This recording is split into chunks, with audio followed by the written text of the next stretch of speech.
gracias por la presentación. Buenos días a todos. Yo quisiera empezar manifestando mi convencimiento en la utilidad de las estrategias, de los planes y de los programas. Básicamente porque nos sirven para establecer nuestra hoja de ruta tanto a las administraciones como a los operadores. Y no tanto en el sentido de que nos fije unos principios, metas, objetivos, visión, misión, sino que el proceso participativo en la elaboración de estos instrumentos nos permite consolidar una creencia en esa estrategia y posteriormente implementarla y llevarla a cabo. Cuando hablamos de reutilización del agua regenerada, estamos hablando en estas jornadas en su utilización fundamentalmente en la agricultura, sin perjuicio de otros usos, como se ha comentado, de tipo industrial o recreativo.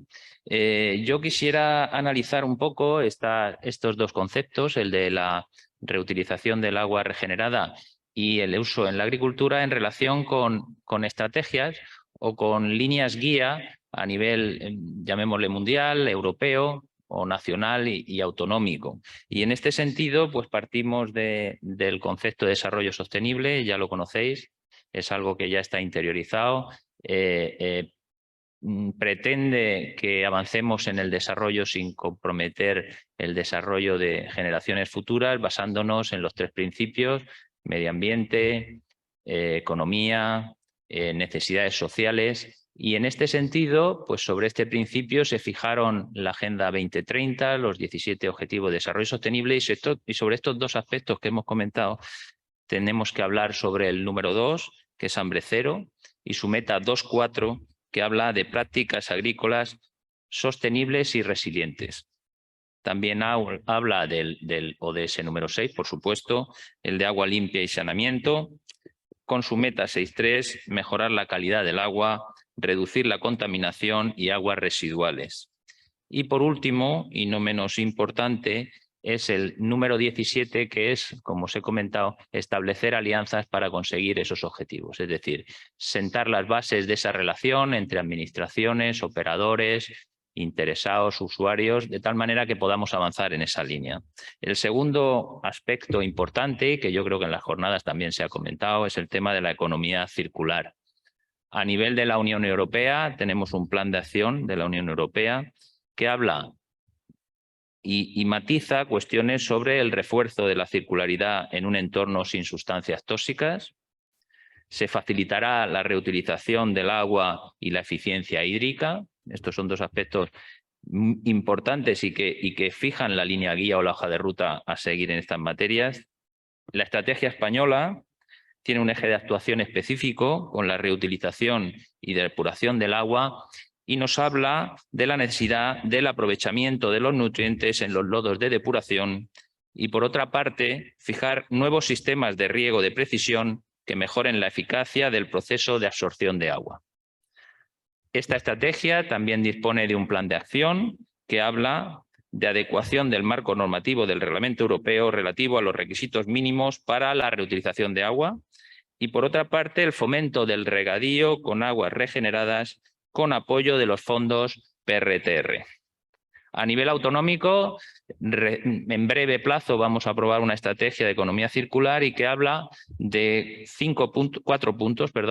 Uno, fomento de la agricultura ecológica, eficiencia en el consumo de los recursos hídricos, gestión de las aguas residuales y eficiencia energética en las instalaciones del ciclo del agua.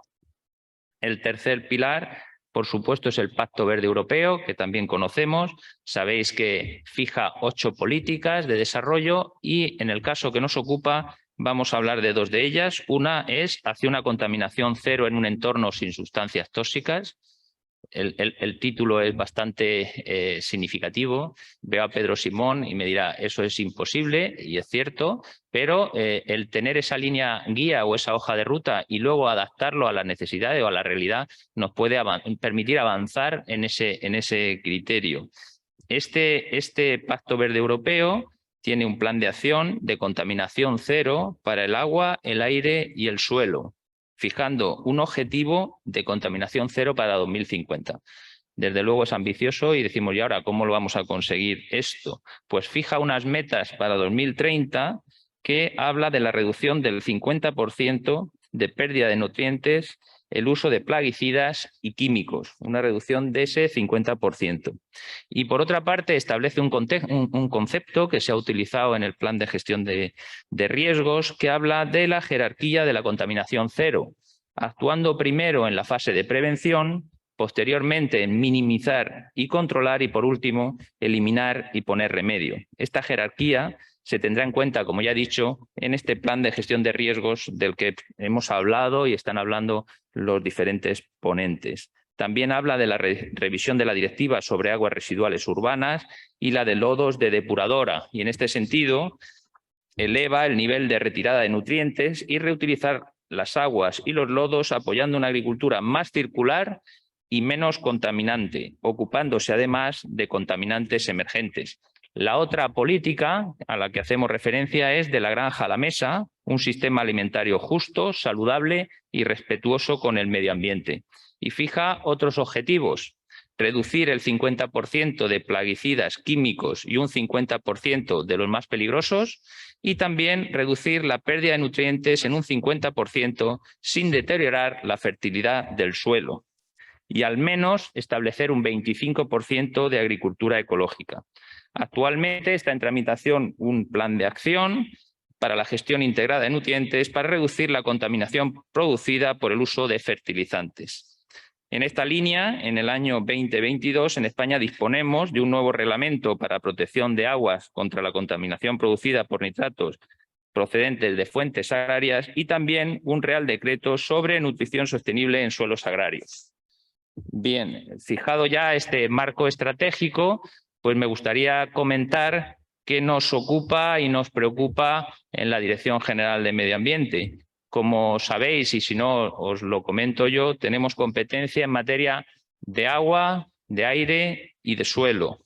No todas las competencias, pero sí importantes competencias. En materia de agua, tenemos el seguimiento de la calidad de las aguas costeras, junto con la Administración del Estado, que lleva el control de las aguas continentales, superficiales y subterráneas. Y estos datos de seguimiento se incorporan al plan hidrológico y nos sirve para contrastar cómo nos acercamos o nos alejamos de los objetivos de calidad fijados por el plan hidrológico. También, y esto es ya una cuestión administrativa y que seguro que habéis escuchado del número de expedientes que lleva la Dirección General de Medio Ambiente, llevamos una cuestión que es las autorizaciones ambientales.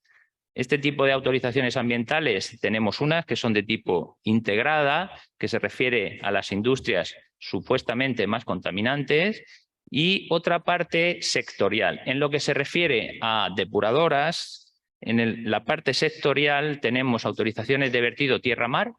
Algunas de las depuradoras, con el agua ya regenerada y no utilizada para riego, se vierte a través de emisarios al mar y nosotros tenemos ese régimen de autorización de vertido tierra-mar. Y por otra parte, en depuradoras de más de 100.000 habitantes equivalentes, damos una autorización sectorial por atmósfera. También llevamos gestión de residuos y en este sentido existe también cierta controversia en el sentido de que depuradoras que gestionan lodos de depuradora de otras instalaciones depuradoras necesitan obtener una condición de gestor de residuos. Sobre esto hay discusiones entre diferentes comunidades autónomas y es un tema que nos preocupa.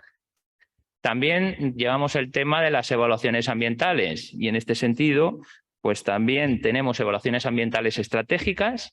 Estamos tramitando la evaluación ambiental estratégica del Reglamento de Vertido Tierra-Mar, que obliga a la Ley de Protección del Mar Menor, y también el Programa de Actuación de Zonas Vulnerables por Nitratos de Origen Agrario.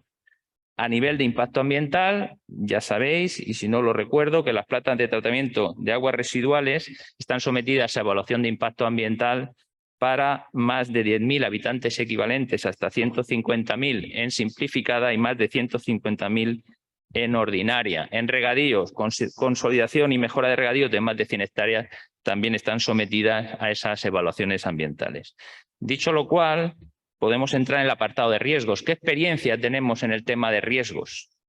Pues nuestra experiencia actual se refiere en materia de suelos, y es análisis de riesgos en suelos, en aquellos suelos donde ha habido actividades potencialmente contaminadoras del suelo. En la región de Murcia tenemos 3 suelos declarados como suelo contaminado, que precisamente están aquí en Cartagena, cerca de aquí, en la entrada, en la zona de la antigua Cinsa, de Londón, y en terrenos de la autoridad portuaria.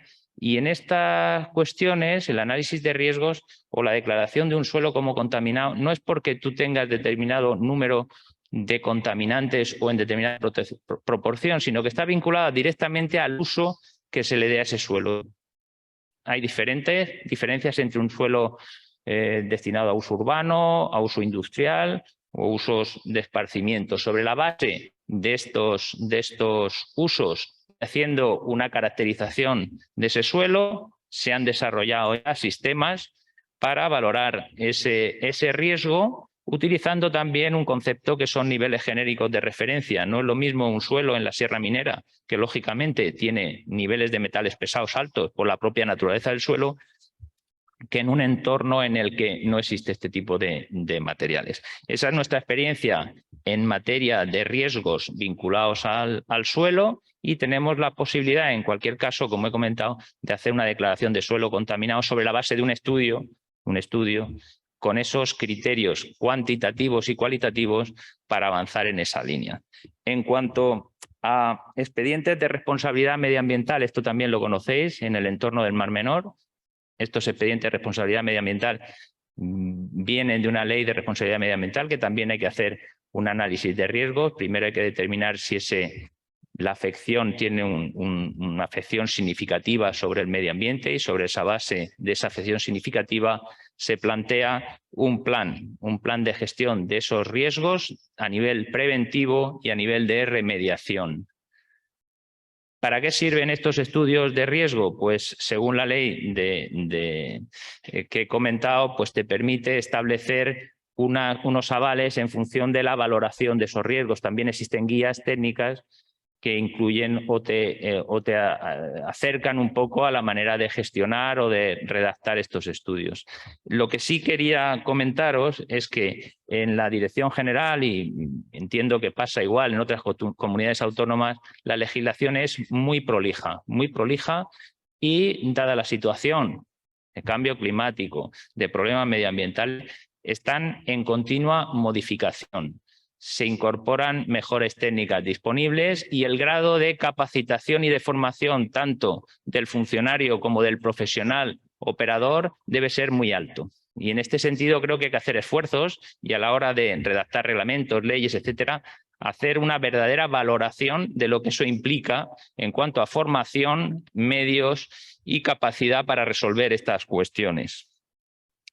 Por otra parte, y no he entrado básicamente en lo que hemos hablado del plan de gestión de riesgos medioambientales, porque creo que lo han explicado muy bien mis compañeros y compañeras, y lo que sí que quería comentar es que sí es importante, y así lo dice el reglamento, que debemos de analizar qué medios necesitamos, y por otra parte que no existan interferencias entre lo que es el propio promotor de ese plan de gestión de residuos y la autoridad que debe otorgar esa autorización, que espero que no sea la Dirección General de Medio Ambiente, porque realmente nuestra capacidad ya está al límite y el número de expedientes que debemos tramitar es muy alto, y espero que se reduzca a la emisión de ese informe. Pero sí es verdad que para emitir ese informe es necesario que nuestros funcionarios adquieran una formación especial o específica en estas cuestiones. Entiendo que el CEDEX está ayudando en ello y nos servirá de guía para poder hacer